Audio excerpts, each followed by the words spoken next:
Akkam jirtu kabajamtoota daawwattoota keenya televezyiinii Itoophiyaa irraa oduu ganama kanaa waliin Taaddasaa Tarrafaatti nu wajjin tura.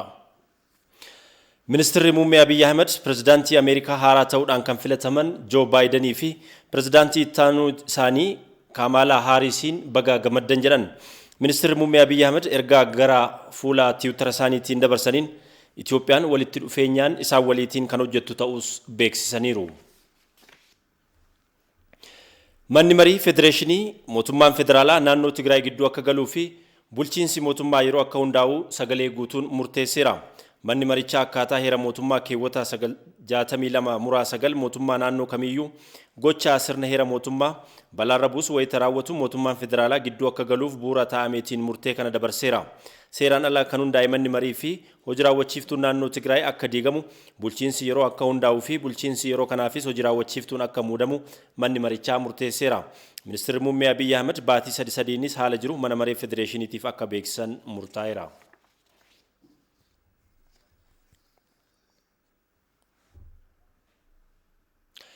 Humnoonni garee finxaaliyyii adda bilisa baasaa uummata Tigraay irraa ergama fudhachuudhaan kutaa biyyattii garagaraatti gocha sukkanneessaa raawwachuuf namoonni socho'aa turan to'atamuu isaanii tajaajilli odeeffannoof nageenya biyyaalessaa beeksiseera.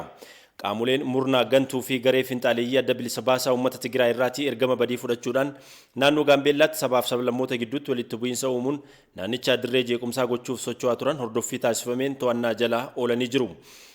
Shakkamtoonni kunneen namoota 19 to'annoo jala oolchuusaa tajaajila oduu fi nageenya biyyaalessaa ibseera. Gama biraatiin naannoo Beenishaangul Gumuz godina Matakkalitti badii wal fakkaataa raawwachuun kan turan godinaalee Asoosaa fi Kamaashiitti sabaaf sablammoota walitti buusuuf naannicha dirree jeequmsaa taasisuuf miseensa adda bilisa baasaa uummata Tigraay Abbaay Tsahaayee irraa ergama fudhatanii socho'aa kan turan to'annaa jala ooluu ibsamee jira. Qaamolee badii kana harkaattis meeshaan badii raawwachuuf tajaajilan hedduun argamuusaa tajaajilichi beeksiseera.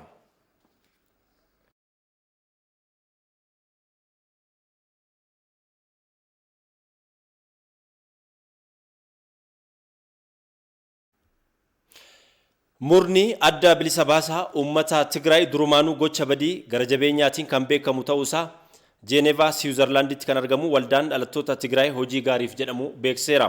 Waldaan hawaasummaa addunyaa biyyaalessaa dhalattoota Tigraay kun gocha ammeenyaa murni adda bilisa baasaa uummata Tigraay ofiin jedhu kun Tigraay keessatti raawwachaa ture saaxiluu irratti xiyyeeffachuun hojjetaa akka ture ETV'tti himeera.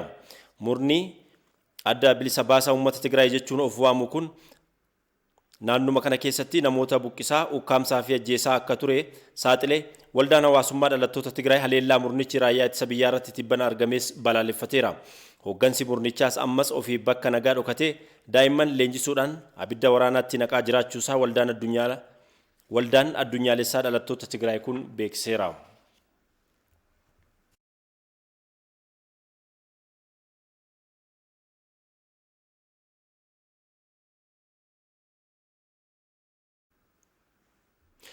Garee Abaawoo Shanee naannoo Oromiyaa bakkeewwan garagaraa keessatti gocha badii raawwatan irratti tarkaanfiin fudhatamuu fi kanaanis kanneen hafanis to'annoo jala oolchuusaa Koomishiniin Poolisii Oromiyaa beeksisee jira. Koomishiniin Poolisii Oromiyaa qaamolee nageenyaa biroo waliin ta'uudhaan garee badii kana irratti tarkaanfii fudhachaa jiraachuu Koomishinarri Koomishinii Poolisii Oromiyaa Koomishinar Jeneraalaa Araarsaa Mardaasaa dubbataniiru. Adda tarkaanfii diinni uummata keenya irratti fudhachaa ture kana iddootti deebisuudhaaf tarkaanfiin adda addaa fudhatamaa ture. Tarkaanfii fudhatame kanaan akka Oromiyaatti hanga ammaatti humni hidhatee uummata keenya dararaa jiru kun gara nama 24 akka rukutamu ta'ee tarkaanfii seeraa fudhanneerra. Inni biraa namoonni hidhatanii socho'an kana keessaa gara nama 26 ta'an akka booji'aman ta'aniiru. Namni 23 sochii amma godhame kanaan harka kennatanii Abaawoo Shaneen uummata keenya irratti badii qaqqabsiisu tarkaanfii caasaan nageenyaa Koomishiniin Poolisii Oromiyaatii fi Poolisiin Oromiyaa akkasumas caasaan nageenyaa milishaan keenya tarkaanfii fudhateen humna barbadaa'ee to'annaa jala ooledha. Hanga ammaatti sochii gama kanaan godhameen namoota loojistikii adda addaa diina kanaaf dhiyeessu akkasumas humna kana wajjiniin sosso'ee saamicha adda addaa geggeessu badii adda addaa qabeenya uummataa gubuudhaan hirmaannaa godhan nama 74 to'annaa jala oolchinee yeroo ammaa kana qorannaan geggeeffamaa kan jiru ta'uusaa akka uummanni keenya hubatu barbaannaa jechuudha. Tarkaaffii fudhanne kanaanis meeshaawwan waraanaa adda addaa hanga ammaatti meeshaan gosa adda addaa 24 to'annaa jala ooleera. Rasaasa gosa adda addaa wajjiniin rasaasa gara 289 ta'u yeroo ammaa kana humna kanarraa qabamee dhimmisaa kan qoratamaa jiru ta'uusaa uummata keenyaaf ibsuu barbaannaa jechuudha. Godina Wallagga Lixaanaa Gullisootti badii yeroo darbee lubbuu namoota irratti raawwateen wal qabatees namoonni 43 gocha kanaatiin shakkamuun to'atamuu isaanii koomishinarichi ibsaniiru. Aanaa Gullisootti yeroo darbe badii qaqqabeen humni achitti qabeenya uummata keenyaa gube lubbuu uummata keenyaa balleesse san keessaa diina sochii guyyaa sana achitti godhe keessaa namni 4 yeroo ammaa kana harka kennachuu diduudhaan caasaa nageenyatiin yookiin poolisii keenya rukutamee namni 4 lubbuu isaanii akka badu ta'eera. Namoonni 43 qabeenya sassaamuu irratti qabeenya uummataa gubuu irratti uummata san qaamni isaa akka hir'atu gochuu keessatti hirmaatan namni 43 shakkiidhaan qabamanii yeroo ammaa kan dhimmisaa seeraan kan qulqullaa'aa jiru ta'uusaa uummataaf ibsuu barbaanna. Haa ta'u malee ammas humna kana guutumaan guutuutti barbadeessuudhaan hanga uummanni keenya fuula isaa gara misoomatti deebisutti nageenyi naannoo keenyaa hanga mirkanaa'utti olaantummaan seeraa akka cimu gochuudhaaf ammas caasaan nageenyaa poolisiin Oromiyaa humna addaas haa ta'u poolisiin idilee keenyaa cimee humna kan barbadeessuudhaaf yeroo ammaa kana iddoo diinni seene hunda seene barbaaduudhaan tarkaaffii fudhachuu kan itti fufee jiru ta'uusaa ibsuu barbaannaa jechuudha. Ammas haleellaan raawwatamuuf kan jedhu ololli sobaa gaggeeffamaa jira waan ta'eef uummanni olola kanarraatii akka of eegu koomishinarichi dhaamaniiru. Humni kun humna poolisiitii ol ta'ee miti. Poolisiin to'achuu danda'a, tarkaaffii fudhachuu danda'a, tarkaaffii amma jalqabees cimsee kan itti fufu ta'uusaa uummanni caasaa nageenyaa bukkee yoo dhaabbate humna kana barbadeessuu akka danda'u uummanni keenya beekee ololli amma gaggeeffame sun soba ta'uusaa akka beekamu jechuudha. Keessattuu godina Horroo Guduruu Wallaggaa sabab sablammoota naannoo sanarra ga'utti akka waan tarkaaffii fudhatamu akka waan ammallee fixuu danda'anitti Baha Wallaggaatitti Lixa Wallaggaa fi Qeellamitti akkasumas iddoo adda addaatitti tarkaaffii akka waan fudhachuu danda'anii fi magaala seenanii uummata irratti tarkaaffii akka fudhachuu danda'anitti ololchuudhaan olola kana immoo qaamni ta'ee uummata keessatti biyya kana keessatti jeequ sochii olaantummaa seeraa sochii diina uummata keenya keessaa buqqisnee uummanni keenya qilleensa nagaa akka inni baafachuu danda'u gochuudhaaf deemamu kan gufachiisuudhaaf ta'eedhanii uummata kana yaaddeessuuf sodaachisuudhaaf olola gaggeeffamu ta'uusaa uummanni keenya akka beeku garuu immoo humna kana immoo bakka sossoo'utti uummanni keenya beekee deeggarsa guddaa akka inni godhu gargaarsa akka inni godhu bakka isaan dhokatan uummanni keenya caasaa nageenyaa sossoo'utti akka inni saaxiluu danda'u gamanumaan dhaamsa koo dabarsuun barbaada. Godina Wallagga Lixaanaa Gullisootti lammiilee tibbanaa miidhaan irra qaqqabeetiif deeggarsi garaagaraa taasifamaa jira. Qaamni nageenyaa godinichaas nageenya naannichaa fooyyessuudhaaf hojjechaa akka jiru beeksisee jira. Aliyyii Daddafoo gabaasa OBN qindeesseera. Godina Wallagga Lixaa Aanaa Gullisoo ganda gaawwaa gaqqaatti dhalattoonni saba Amaaraatiif Oromoo wal jaalalaa fi tokkummaadhaan yeroo dheeraa wajjin jiraataa turani. Jiraattonni kunniin gocha badii dhiyeenya kana gandichatti raawwate jalaa bahan immoo gocha kana ABO shaniin isaan irratti kan raawwate ta'uu ni dubbatu. Dhoksaan qabu kun ABO shaniidha. Shaniidha. Mataa isaanii shurrubbaadha.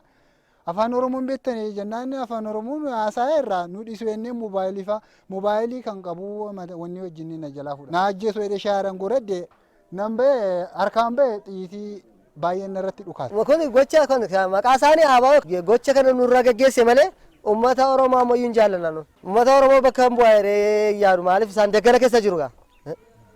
daggala keessaa daggala jireenyaa godhanii miti kan nuni uummata keenya akka kakkatan immoo godhataniiru. Qaama hidhatanii meeshaa guutuu qabu.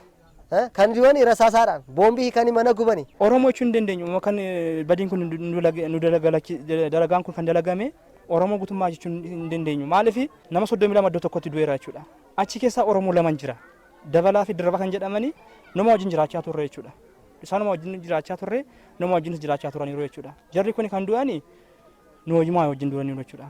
Oromoo kan akka nu godhe jennee dubbachuus hin dandeenyu nuti maaliif waa'ee Oromoo beennaa safuu Oromoos beennaa waan ta'eef kana gochaa jirani xiqimee mataa isaaniif warra deemanidha malee Oromoo akkas godhe jennee waan dubbannis waan yaadnus hin qabu. Aanaa Gullisootti namoota qe'ee fi qabeenya isaanii irraa buqqaan deebisanii dhaabuudhaaf hojjetamaa kan jiru ta'uu bulchaan godina Wallagga Lixaa obbo Eeliyaas Uummataa ibsaniiru. Akkuma kana immoo uummata kana deebisnee bakka maasii isaanii qe'ee isaanii mana isaaniitti deebisuu qabna waanta ta'eef tiimiin tokko sadarkaa godinaatti dhaabbate aanaa ollaarraa aanaa sadiirraas akkuma kana tiimiin adda addaa dhaabbate jara kana tasgabbeessee qe'ee isaaniitti akka deebisu oomishi isaanii bineensaan akka hin nyaatamne hattuudhaan akka hin zarafamne gochuudhaaf kanatu hojjetamaa jira.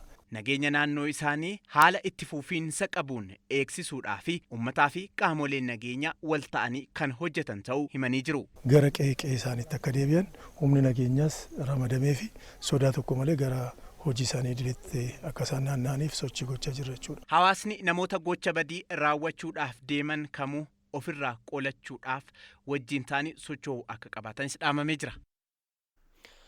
Kantiibaa itti aantuun bulchiinsa magaalaa Finfinnee Adaanech Abeebee ibsa haala yeroo irratti kennaniin bulchiinsi magaalichaa bulchiinsa godina addaa naannoo Oromiyaa Finfinnee waliin ta'uudhaan hojii hojjeteen qaamolee ABO Shanee fi Adda Bilisa Baasaa uummata Tigraay badii raawwachuuf socho'aa turan to'annoo jala oolchuu dubbatan. Warri ABO Shanee keessatti ni qabsoofna jedhan qaamoleen badii adda addaa TPLF wajjin atoomanii badii qaqqabsiisuudhaaf hoggaa'eedhaan qaqqabamuu danda'anii jiru. Kan qabaman warra TPLF yookaan immoo hawaasa qofaa miti. Ijoolleen ABO Shaneedhaan gaggeeffamanis qabamanii jiru as keessatti badii raawwachuudhaaf jechuudha yeroo isaan socho'an. Aadde Adaanechi jiraattonni magaalaa Finfinnees eeruu bulchiinsa magaalichaatiif kennaniin badiiwwan gurguddoo raawwatamuuf turan hambisuun danda'ameera jedhan. Kaleessa qofa akka fakkeenyatti yoo fudhanne eeruun 2000 ol bakka bu'uu danda'ee jira. Qaama nageenyaatii fi qaama siyaasaatiif bifa adda addaatiin qaamaanis dhufee sarara bilbilaa diriireenis fayyadamee too eeruu kana nuuf kennaa tureera jechuudha. Eeruu isaa keessaa harka 90 ol eeruu sirriidha. Eeruun kun ka'umsa nu ta'ee too karaa humna biyya keessaatii fi karaa ragaa qulqulleessuutiin adeemsa qaamoleen nageenyaa deemanii badiin gurguddaan hambisuun danda'amee jira magaalaa kanarra. Namoonni hedduunis qabamanii jiru, meeshaaleen waraanaa adda addaas qabamanii jiru jechuudha. Hooggansa bulchiinsa magaalichaa keessaa dhalattoonni miseensonni adda bilisa baasaa uummata Tigraay 240 ol jiraachuu himanii kanneen keessaa ergamaa fudhachuudhaan badii gaggeessuuf wayita socho'an harkaaf harkatti to'annoo jalaa kan oolfaman ta'us Aadde Adaanechi dubbataniiru. Yeroo ammaa waraqaa eenyummaa bifa addaatiin gaafachuun lakkoofsaan dabalee jira. Maaliif kan jedhu ilaallee jirra. Sirna ittiin qulqullaa'uu fi qulqullaa'ee dhuguma jiraataa magaalaa keenya ta'ee kan waraqaan eenyummeessaa kennamuuf ta'uusaa odoo sirriitti hin mirkaneeffatin waraqaan eenyummaa tokkollee akka hin kennamne qajeelfamni darbeera jechuudha. Gochaan murni adda bilisa baasaa uummata Tigraay raayyaa ittisa biyyaa irratti raawwatee aggaammii lammiilee biyyattii irratti raawwatame waan ta'eef tarkaanfii mootummaan fudhachaa jiru ni deeggarra jedhan barsiisonnii fi jiraattonni godina Arsii. Gabaasa waajjira dhimmoota koominikeeshinii mootummaa godina Arsiitiif Ababaayyoo Kafanii. Hanga birmadummaan biyyaa tuqametti hanga raayyaan keenya rukutametti tarkaanfiin mootummaan keenyas fudhachaa jiru tarkaanfii sirriidha kan jedhani yaada kan qabu garuu gidduu kanatti uummanni nagaa hin jiraatu miidhamuurra otoo sarara mootummaan federaalaa qabataniitoo mariidhaan wanti hundi hiikkate baay'ee bayeessa ture yaanni jedhuun ibsuu barbaada. Kaasaa dheengaddi miidiyaa irraa dhageenyeen TPLF fi homaa waraana biyyaa dha'u jechuun isaanii miti kadhan nu jedhani raayyaan ittisa biyyaa naannoo kamuu deemee eeguu hin danda'a. Naannoolee jiru kamarrattuu ammoo yoo isa kadhaan taate biyyi tuni hin bittinnoofti akka biyyattiin tun bitti naftuu taasifame ammaaf ammooti mootummaan kun tuttuqee dhiisuu osoo hin ta'in hanga gandaatti gadi bu'ee hidhannoo isaanii irraa hiikee akkuma naannoo biroo irratti nageenyi uumamee qotatee bocatee galutti naannoo tanarrattis hararra boru fooyya'aa jechaan malee yeroo namatti deeme kuni baay'ee barbaachisaa sirrii tarkaanfii mootummaan fudhateen jedha. Kana hundaayyuu odoo mootummaan hanga ammaa obsuu baatee sadarkaa kana hin ga'u tureeyyuu kanaaf barbaachisaadha. Akkuma beekamu uummata Tigraay waliin miti. Mootummaanis lola kana banee ka deemaa jiru uummata Tigraay wajjin miti. Murna muraasa garee achi keessatti mashagee yeroo dheeraa fudhatee yeroo dheeraa biyya kana jeeqaa jiru wajjin waan ta'eef kuni waan jajjabeeffamuu qabuu fi haga danda'ameen immoo haga murni sun achi keessaa diigamee bahee uummanni sun qulqulluu bahutti tarkaanfii mootummaan fudhate sirrii fi isa sirrii ta'ee uummanni keenyas haga danda'ameen waan qabuun mootummaa cinaa dhaabbachuu qaba yaada jedhu qaba. Uummanni Tigraay dhiibbaa garee shiftaa adda bilisa baasaa uummata Tigraay jalaa of baasuudhaan bilisummaa ofii labsachuuf mootummaa cinaa dhaabbachuu qaba jedhan jiraattonni godina Jimmaa. Jiraattonni kunniin raayyaa ittisa biyyaatiif sangoota 28 arjoomanii jiru. Gabaasa waajjira dhimmoota kominikeeshinii godina Jimmaatiif dhimma beetti shooma. Raayyaa ittisa biyyaa birmadummaa biyyattii eegsisuudhaaf wareegama guddaa kaffalaa jiruu fi yeroo rakkoo kamittuu uummata naannichaa cinaa dhaabbachaatii jiru irratti aggaammeen waraanaa taasifame kan balaaleffatamu ta'uu jiraattonni aanaa geeraa himanii jiru. ummata dheengaddallee guyyaa torban bultii torba hin ga'iniin asitti qorophisni yeroo minaan jaraatti haratu irra ariyataa ture. Minaan jaraa isii bilchaate saraawitii muraa ture. Gizee jarri akka kanatti guyyaa hojii jaraarra oolanii ka'anii halkan gizee jarri miidhaan akkanaa itti hojjetamu tokko tokkoon keenyaan madaa onnee keenyarraa ka'etu nutti dhagahama. Raayyaa ittisa biyyaa yeroo jarri rakkatullee jara gargaaraa ture, jara wajjiniin ture, jara eegaa ture deebi'anii duddubbaan waraana irratti bananii. Kanaaf yoonti amma jalqabame kun sirriidha. Waraanni nu godhaa jirru kun ummata Tigraay wajjin utuu hin ta'in murni rakkoo kana uumee ummata keenya kanaan dura saamaa ture, ummata Tigraay sukkaamsee irra taa'aa ture sana. Kanaanis hawaasni naannichaa raayyaa ittisa biyyaa kana cinaa dhaabbachuudhaaf deeggarsa garaagaraa taasisaa jira. Hiyyara tatangoonni kun iyyuu gara fuulduraattis hin daballa, bukkeessaas hin dhaabbanna, lubbuu keenyas hin kennina, maatii keenya wajjiniin dhiiraaf dubartii tun jedhin jaarsaaf ijoollee tun jedhin jara kana ofirraa deebifnee of jala oolchuudhaaf kanaaf qonni abbaa keenya irraa dhaalleen nu kakaasee jennaan kennine kana. Qabeenya keenyaan isin deeggarra barbaachisaa taanaan adda waraanaa yoo dhaqne. Uummanni naannoo Tigraayis kana hubachuudhaan shiftoota kanneen irratti dammaqe mootummaa cinaa dhaabbachuun nageenya isaa eegsisuu qaba jedhanii jiru. Hadha nyaatanii dhiiga namaa xuuxanii waa hunda fixanii kaanii akkuma biyya tokkotti sidaanii wajjin nyaatanii kaanii hadha gizee boosaan jara dhabamu immoo dhaqanii isinitti dhokatanii jara dhiisaa saaxilaa of keessaa baasaa. Jara bukkeen dhaabatina uummata Itoophiyaa bukkee dhaabadhaa, uummata Itoophiyaa bukkee dhaabachuun isin fayyada. Gariin shiftaa uummata Tigraay bakka hin buune irratti tarkaanfiin raayyaan ittisa biyyaa fudhataa jiru tumsuun deeggarsa sangoota hawaasni aanaa geeraa taasisan kan galateeffatan bulchaan godina Jimmaa obbo Abdul Hakiimulu tarkaanfii humna shiftaa kanarratti fudhatamaa jiru deeggarsi taasifamuu cimee itti fufaa jedhanii jiru. Uummanni keenya nagaaf tasgabbii akka argatu, misoomaaf badhaadhina akka argatuudhaaf gahee guddaa waan qabuudhaaf ummanni naannoo kanaa, ummanni geeraa, ummanni Jimmaa karaa hundaanuu raayyaa ittisa biyyaa bira dhaabbachuu isaatii fi tarkaanfiin wayyaanee irratti fudhatamaa jiru dafee yeroo gabaabaa keessatti haleellaan godhamee iddeetti akka deebinu gaafii guddaaf balaaleffannaadhaanis xiiqii addaaf kutannoodhaanis ummanni keenya mootummaa keenya bira dhaabbachuusaa akkasumas immoo raayyaa ittisa biyyaa bira dhaabbachuusaa waan asitti isin mirkaneessitaniif galata guddaa isinii qabaa, ulfaadhaa isiniin jechuu barbaada. Godina Wallagga Baatti barsiisonni aanaa Saasiggaa leenjii irratti argaman haleellaa addi bilisa baasaa uummata Tigraay raayyaa ittisa biyyaa damee kaabaa irratti raawwatee kan balaaleffatan dubbatanii jiru. Gabaasa waajjira dhimmoota kominikeeshinii godina Wallagga Bahaa Abaayyoo Kafanii. Tigraayis bakka bu'uun kan hin dandeenye raayyaa ittisa biyyaa keenya irratti haleellaan murna muraasaan yookaan immoo olaantummaa TPLF'n kan irratti raawwatame suni gocha balaaleffatamuu qabudha. Namoonni akka Geetaachoo Saffaa namoota keenya ajjeesaa turan qoomoodhaaf sanyiidhaan osoo addan qoonnee sabaaf sablammii Itoophiyaa guutuu akka barbaadan godhaa kan turan mana hidhaa barbaadan keessatti ajjeesaa dhiiga namaa dhugaa kan turan hammallee qabamanii dabareessoon geggeessa isaanii dabalatee qabamanii seeratti dhiyaachuu qabu. Tarkaanfiin barbaachisaa ta'e irratti fudhatamuu qaba. Mootummaa cinas dhaabbachuu qabnaa, deeggaruu qabna jechuudha. Kanaaf hattoota saaxilee seeratti dhiyeessuu qaba. Hattoonni kun immoo uummata sana jala dawoo godhachuun qabanii uummanni sunis hattoota sana of jalaa baasee uummanni sunis hattoota sana saaxiluu akka qabuun jedha. Tarkaanfii mootummaan fudhataa jiru sirrii fi kan madaalu ta'e mootummaan baay'ee obseera jechuudha. Naannoo kanatti obsa guddaa godhateera. Amma filannoo ofii isaaniidha. Filatanitti ga'anii mootummaan kana callisee ilaaluun isaayyuu durumaan dogoggora kan ta'u ta'e amma garuu tarkaanfiitti inni galee sirriidha jedhee nama amanatti. Markun saba Tigraayin hundaa bakka hin bu'u. Sabi cunqurfamaan keessa jiru kan aangoo eeboo hangoo qabanirraanidha. Jeequmsi kun kan ka'e waan ta'eef mootummaan ammayyuu sirriitti ilaalee warra jeeqan kana warra naannoo sana bittimsa uummata sana dararaa jiran kana seeratti qabee dhiyeessuu qaba. Olaantummaan seera qixa hundumaaf lammii hundumaa qomoo hundumaa irratti hojjechuu qaba jechaadha. Ani keessatti hirmaachuudhaaf qophiidha jechuudha. Humnaan qabu guutuudhaan leenjii barbaachisaa ta'e fudhee humna nu dabalata taanaan irratti hirmaachuudhaaf akka kootti qophiidha. Imaammata ijaarsa biyyaa irratti tarsiimoo qopheessuudhaan uummata hirmaachisuun barbaachisaadha jedhame.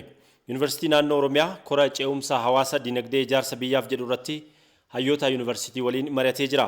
Kora kana irrattis waraqaan qorannoo dhiyaachuudhaan mariin irratti gaggeeffamee jira. Abdulnaasir Jamaal dabalata qaba. Yuunivarsiitiin naannoo Oromiyaa qopheessummaa Inistituutii qorannoo imaammataa hawaasummaa fi seeraa akkasumas qorannoo afaanii aadaa fi artii Oromootiin kora ce'umsa hawaas dinagdee ijaarsa biyyaaf jedhuun magaalaa Adaamaatti taa'aara. Kora kanarratti qorannoowwan garaagaraa dhihaatan keessaa dhimmoota hawaas dinagdee uummataa mirkaneessan ijaarsa biyyaaf oolan Pirojektoota misoomaa gurguddoo biyyattii keessatti guddina diinagdee fi siyaasaa qaban akkasumas rakkoo hojii dhabdummaa dargaggootaa fi furmaata isaa irratti mari'atamaara. Pirezidaantii Yuunivarsiitii naannoo Oromiyaa Dr. Gammachuu Araarsaa kaayoon kora kanaa yaada galtee fi qorannoowwan ijaarsa dhimmoota hawaas dinagdee uummataa mirkaneessan walitti qabuun guddina biyyaaf oolchuudha jedhan. Akka waliigalaatti kan barbaadame yaada irratti beekumsa irratti hundaa'uu qabnaadha. Wanti hundi dinagdeen keenya knowledge economy ta'uu qaba. Dinagdee beekumsa irratti hundaa'e ta'uu danda'uu qaba. Hawaasni keenya hawaasa sababa irratti hundaa'ee yaaduuf socho'u ta'uu qaba. Rational jechuudha. Enlightened ta'uu qaba. Hawaasa hubataa ta'uu danda'uu qaba. Siyaasni keenya siyaasa yaadaa ta'uu danda'u qaba. Kana gochuudhaaf immoo gahee olaanaa kan qaban dhaabbilee barnootaati. Yuunivarsiitii keenya dabalatee jechuudha. Yaada akkasii finnee muuxannoo biyyoota alaa argannoo qorannoo irratti hundoofne yaada dhiyeessinee yaada sanarratti akka mari'atamu cuunfaa yaada sanaa immoo bu'aa misooma hawaas dinagdee biyya keenyaatiif kan ta'u achi keessaa fudhannee hojiirra akka oolu gochuudhaafi. Qorannoowwan dhihaatan kanneen irraa yaadni galtee walitti qabamanii hudhaalee hojmaata manneen hojii mootummaaf furmaata akka tahaniif jedhani. Manneen hojii naannoo keenya keessa jiran, hooggansi naannoo keenya keessa jiru, ogeessi naannoo keenya keessa jiru, naannoo keenya qofa miti akka federaalaattis kan jiru qabatamaan lafarra maaltu jira wal simaa saayinsii as jiru faana wal simaa moo waliin simu kan yaadamu kana galmaan ga'uu kan dadhabneef maalidha hudhaaleen jiran maalidha furmaan isaa moo maali akka jedhu yaadni hin ka'a jennee abdii qabna gaa yaada asirraa ka'an kana qindeessinee akka dhaabbata barnootaatti yaada kana qindeessinee muuxannoo bakka biraas jiru qindeessinee ofii keenyaafis akka galtee qorannoo tajaajila gorsaa hojii kana booda hojjennu barnoota keenya keessattis leenjii keenya keessattis hojii riifoormii keessattis akka galteetti nuuf ta'a. Gaggeessitoota as keessa jiraniifis immoo manneen hojii as keessa jiraniif galteedha jechuudha. Imaammataaf tarsiimoo yeroo baasan. Gahee aadaa fi duudhaan Oromoo nagaa fi tasgabbii sabootaa itti fufsiisuu keessatti qabu jedhu irratti waraqaa qorannoo kan dhiyeessan Yuunivarsiitii naannoo Oromiyaatti Daayirektarri Inistituutii Qorannoo Afaan Aadaa fi Artii Oromoo Leeniin Quuxxoo aadaa fi duudhaa Oromoo kana waraabuun imaammata biyyaa keessa galchuun rakkoo amma biyyattii mudataa jiru hiikuun ni danda'ama jedhan. Inni aadaa kana balleessanii gadaa balleessanii yaalanis furmaata hin taane kanaaf akkuma addunyaatittu har'a aadaa ganamaatiif aadaa asliitiif xiyyeeffannoon kennamee itti deemamaa jira jechuudha. Sirni gadaa Oromoos dhaabbileen amma an dhiyeesse kunis kanneen keessaa tokkumaa jechuudha. Kanaaf furmaanni isa aadaa balleessinee yaallu san odoo hin taane aadaa keessa jiru waan jedhu saniin itti deemamaa jira jechuudha. Kanaaf kaleessa yeroo aadaan bullu san nagaan bulla har'a gaafa aadaan laafe nagaa dhabne kanaaf aadaa keessa nagaa dhabne san barbaaduun dirqamaa jechuudha. Kanaaf xiyyeeffannoon itti kennamee itti deemamaa jira. Jalqabbiin sirna gadaa imaammata barnootaa keessa galchuuf taasifames dhaloonni har'aa aadaa fi duudhaa isaa barataa akka guddatu taasisa jedhan. Aadaa dur abbootirraa barata dhalli. Abbootiin jireenyuma keessa barsiisu, jireenyuma keessa aadaa barsiisu, jireenyuma si barsiisa. Har'a ijoolleen mana barnootaa oolti waggaa 3 jalqabdee lafa aadaa abbootii irraatti barattu hin qabdu jechuudha. Karukulamiin dur irraa baratan suni aadaa wallaalchisa ijoollee waan aadaa barsiisu osoo hin taane aadaa wallaalchisa isa beektuu wallaalchisa. Kanaaf sirni gadaa karikulamii keessa seenuun bakka ijoolleen aadaa tana irraa barattu argamsiisaa jechuudha. Ijoolleen kutaa 1-8 gadaa keessatti sadarkaan gadaa maali? Gogeessi gadaa, miseensi gadaa maali? Gadaan maali? Waan jedhu barataa dhufuu jechuudha. Gaafa barattu, gaafa beektu in mararfatta. Gaafa mararfattu itti jiraattaa jechuudha. Kanaan dabalatatti qorannoowwan cehumsa hawaas dinagdee uummataa mirkaneessanii fi ijaarsa biyyaaf oolan kora kanarratti dhiyaateera. Kora kanarratti hooggantoonni dhaabbilee barnoota olaanoo, hayyoonnii fi aangawoonni olaanoon naannichaa garaagaraa irratti argamaniiru. Daawwataa kan jirtan televezyiinii Itiyoophiyaatii gara oduu maddeen biyya alaarraa argannetti dabarra. Filannoo Ameerikaa bara 2020tiin Doonaald Tiraamp wajjin kan dorgomaa turan maanguddoon umurii waggaa 78 Joo Baayiden paartii Dimookiraatotaa bakka bu'uudhaan filannicha injifachuun pirezidaantii Ameerikaa 46ffaa ta'uudhaan filataman. Paartii Riippaabilikaanii Doonaald Tiraamp sagalee 214 argachuun yoo mo'ataman Baayiden ammoo sagalee 290 argataniiru. Akka seera filannoo pirezidaantummaa Ameerikaatti dorgomaan tokko mo'achuudhaaf sagalee 270 argachuu qaba. Tiraamp akkuma hooggantoota Afrikaa bu'aa filannichaa hin fudhadhu jechuudhaan dhimmicha mana murtiif dhiyeessaa jira jechuudhaan dubbatanii jiru. Akka gabaasa CNN'tti Kamala Harris seenaa Ameerikaa keessatti pirezidaantii itti aantu dubartii jalqabaa ta'uun filatamanii jiru. Dubartiin umurii waggaa 55 kan taate Kamala Harris maatii isaanii Indiyaa fi Jaamaayikaa irraa Kaalifoorniyaa Ameerikaatti dhalatan jedhameera.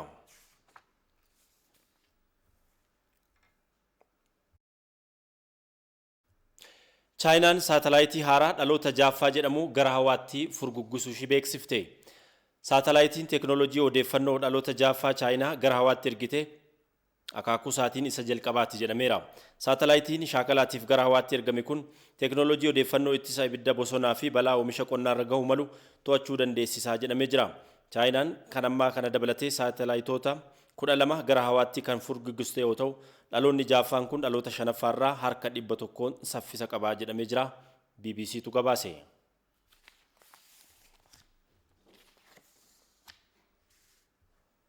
Kabajamoo daawwattoota keenya oduun ganama kanaaf qabanne kan gammaa ture oolmaa gaarii.